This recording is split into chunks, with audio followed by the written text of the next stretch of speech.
Dark Shadows, number 5. BTR 123066, Air 1667, take 1. My name is Victoria Winters. A strange, unexplainable terror has crept into the heart of someone at Collinwood. A feeling of love that should draw people together has driven one away to the edge of the precipice. When I grow up, do you know what I'm gonna do? What? I'm gonna get on an ocean liner, and I'm going to go all around the world to all the far-off places. Are you going to Madagascar? You remember we used to talk about faraway places, David? When you were a little boy. You used to ask me about Madagascar. You liked the sound of the word. Do you remember that? I still know lots of things about faraway places. Do you? Mm-hmm. I could tell you all about them if you want me to. Come here. No! David, be careful. David, come to me, please. No! I won't! I won't! David, look out! Come back, David. Come back. Please come to me. No! David, come back! Help! David! Help! Help!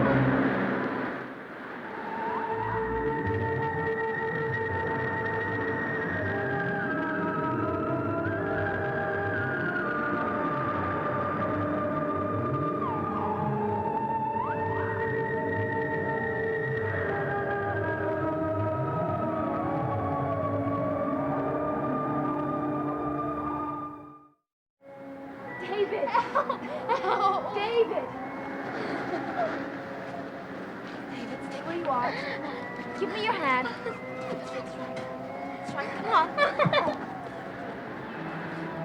David, it's all right now. Nothing's gonna happen.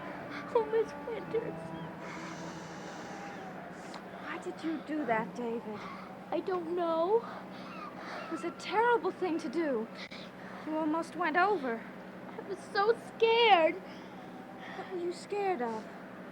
There's nothing to be frightened of, David. Yes, there is. What is it? It's...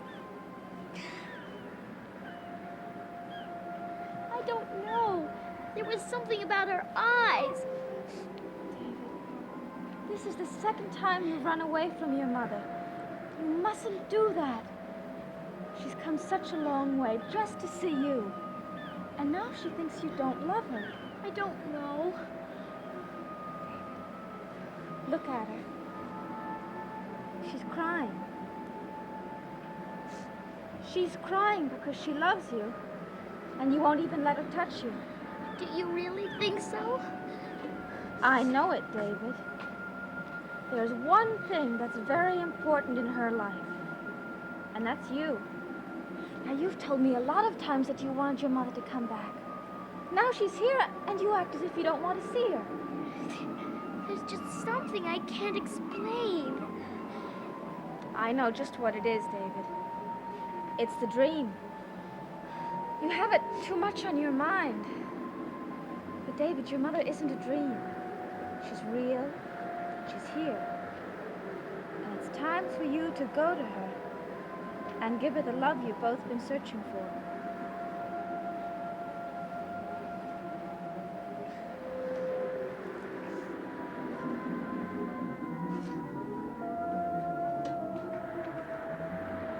Mother? Mother? Don't you want to look at me? I don't want you to see me crying, David. I'm sorry I made you cry. Oh, it wasn't just you alone. It was many things that are very hard to understand that made me cry. And will you stop now? Yes. Did you really travel a long, long way just to see me? Yes. David, why did you run away from me? Because you looked so strange. What do you mean? I don't know. There was something about your eyes.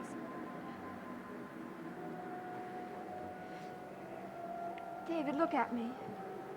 Do you still see the same thing? No, I don't. David, we have to get used to each other again. It's been such a long time. I guess so. We used to have lots of fun playing together. We'll do that again. Mother, Yes, David. do you like me? Oh, David, I love you. Very, very much.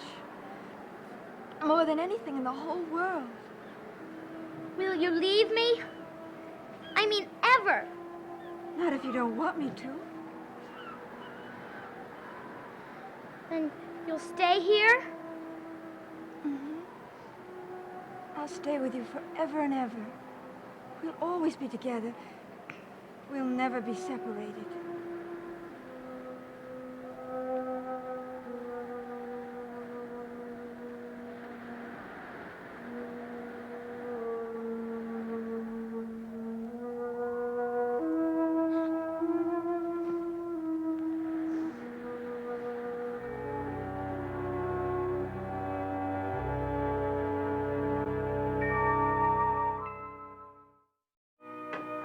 Well, anything interesting in the paper, or is it the same boring nonsense?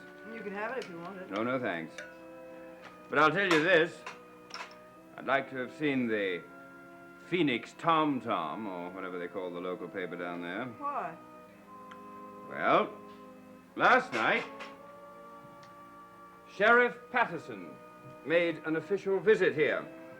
What has Sheriff Patterson got to do with Phoenix? He had received a teletype from them reporting the death of Laura Collins. What? Yes. What are you talking about? Well, it seems that the building she lived in burned down. And there was an unrecognizable body in her apartment, and they thought it might have been Laura. Terrible. But he asked her some questions, and she said that she hadn't loaned the key to anyone, and that was all the information she was able to give him. Well, it must have been an awful shock for her. Yes, she was upset. When did all this happen? Apparently the day that she arrived here in Collinsport. Then she has no place to go back to. I thought of that, too. I asked her about it, and she said that she hadn't planned to go back to that particular place anyway. She had thought of a better and different place to take David. How can you be so eager to get rid of your son? Now, it's not that at all. It's just that I think it's better for him to be with his natural mother. Now, I make no reflection on you. But, you know, you have your own worries with your own daughter. Have I? Are you aware that she brought Burke Devlin here last night? No. No, she did. He made himself perfectly at home. But what was so disturbing to me was that he had access to Laura at a particular time when I didn't want them to meet. And he definitely used Carolyn to get to Laura. Did he get to her? Well, I fortunately arrived in time. Burke thought it was 10 years ago, and he was breathing down her neck. I warned him to stay away. It was a very nasty scene.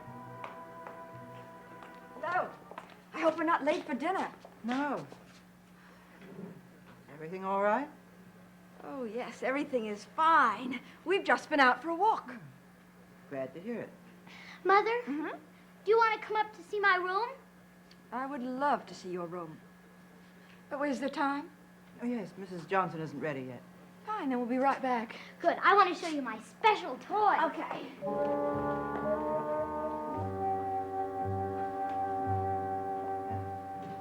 You're doing a good job, Vicky. Thank you. How did you get them together? Well, Mrs. Collins and I prearranged a meeting, and I got David there on time. And it was as easy as that? No, it was actually quite frightening. What do you mean? When David saw his mother, he got petrified.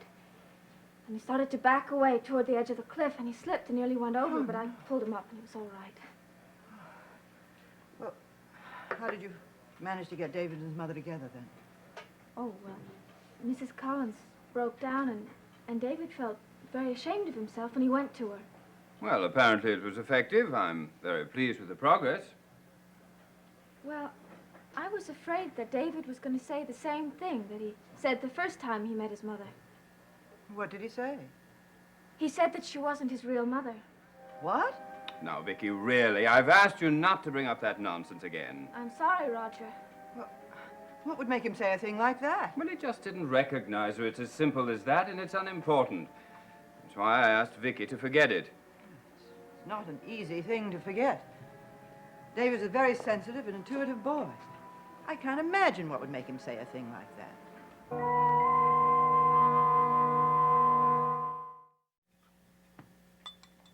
Isn't there any more dessert left? I'm afraid not. Well, you haven't haven't eaten eaten very... No, I was about to say the same thing. Not haven't touched your food. Well, I just wasn't very hungry. Well, remind me to give Mrs. Johnson an up-to-date cookbook. Yeah, we should have had hamburgers. I thought you were going to say hot dogs. Can I be excused? Yes, David.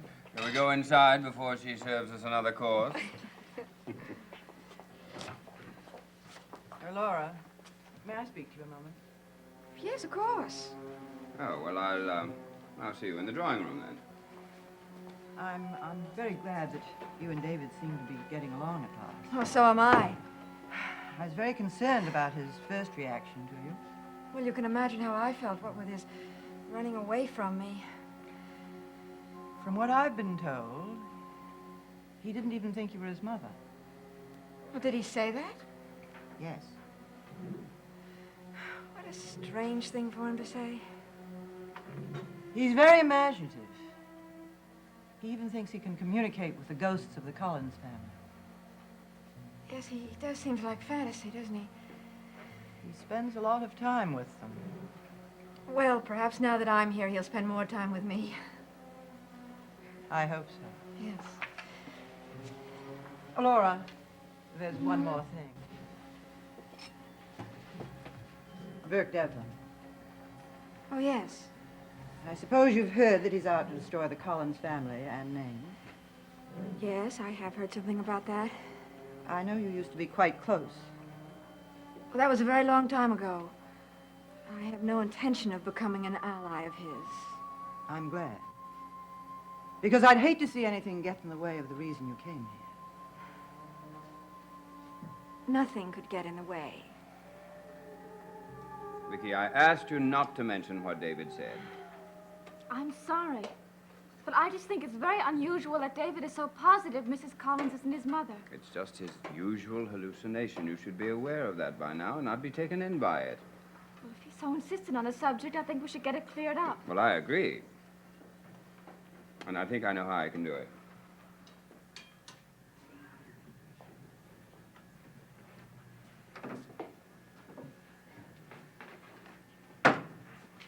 David, come away from the fire. Sit over here. I want to show you something. Now, David, you have been saying some very unpleasant and nice things. You know that. What? About your mother not being your mother. Why do you say that? I don't know. You don't know. Well, it's a terrible thing to say, and you've got to stop it. Now, I'm going to show you some pictures.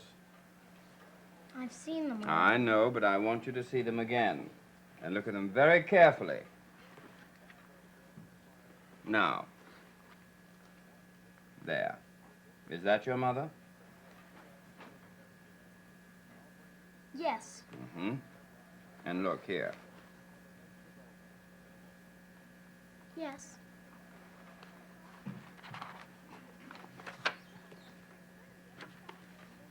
This? Yes. Well, now, granted, these pictures were taken about 10 years ago, but I want you to look at them very carefully and tell me once and for all that you have no doubts about your mother coming back home to us.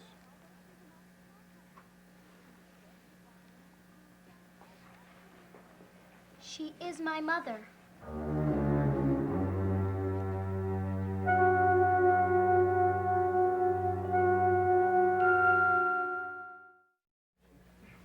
Looking at the family album? Yes, I was just showing David some early pictures of his mother. Oh, I'd love to see them. Well, please do. I think it's been very enlightening for David. It's helped to remove any doubts that he might have had. What do you say, David? That's right. David, will you show them to me?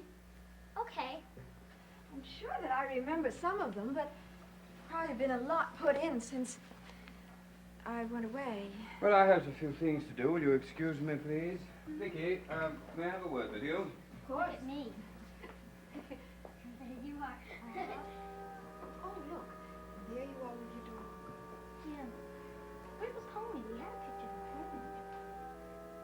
him. I think they ought to be alone together a little longer. I'm very pleased with the progress we were making. So I'm glad that David's gotten over that strange fright of his. Well, your talents as a governess have been put to a test. Well, I understand how he feels. I've been searching for pretty much the same thing myself, only I haven't been quite as lucky. Look how tiny you were there. I'm getting a lot taller. I'll say you are. You are going to be a very tall young man. Will I be taller than my father? Yes. And taller than Burke Devlin? Possibly. What's it like where you came from? Well, some people call it paradise. Really? That's pretty good. Oh, you'd love the weather there. It's very warm, sun shining. It's never cold or damp the way it is here. And there's a wonderful fragrance in the air. Like perfume? Mm-hmm. Comes from all the beautiful plants and flowers. And you can smell cinnamon. Oh boy, I love cinnamon toast. And there are the tallest palm trees with trunks curving up into the sky. Kind of trees that make a wonderful nesting place for the phoenix. The phoenix? What's that? A legendary bird. A bird that's said to live forever. I've never even heard of it. Well, not many people have. In fact, it's said that there's only one on Earth at a time. What does it look like? Oh, it's very beautiful. It has a scarlet head and body, and it has sea blue eyes. And its wings are iridescent. I wish I could see one. Well, perhaps you can, in your imagination. Try to picture the beautiful bird flying high in the clouds. And listen, the flap of its wings as it flies from century to century. It must be pretty old. Oh, that's one of the fascinating things about it. It doesn't grow old for 100 years. And even then, it doesn't lose its beauty. Then one day, it feels its wings growing heavier. And it knows it hasn't much time. It hears death calling, so it knows what it must do. It starts on its last long flight in search of the very tallest palm tree. Then it gathers up all the sweet-smelling spices and it builds a very special nest on top of the tree.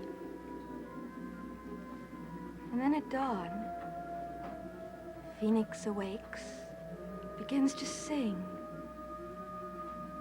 And then the sun rises and the rays become very strong and they beat down on the dry nest.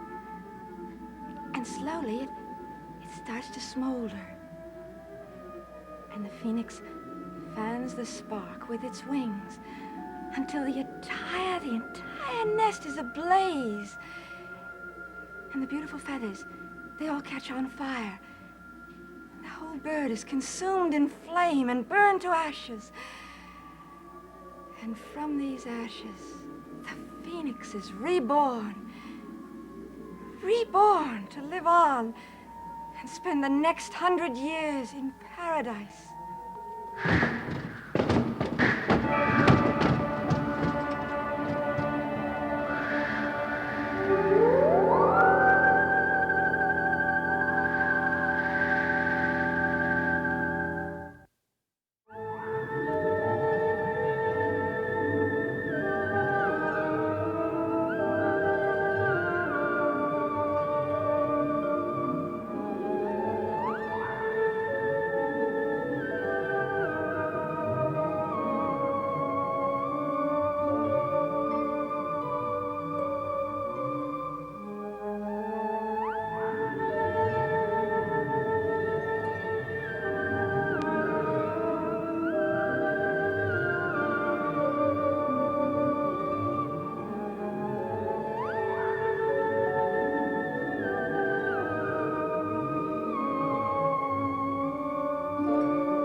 How does a nightmare begin? It begins with a long drive down a deserted road, an abandoned roadside rest, and a strange and sleepless night. It begins with The Invaders, coming as part of ABC's second season. Don't miss the exciting premiere Tuesday on ABC.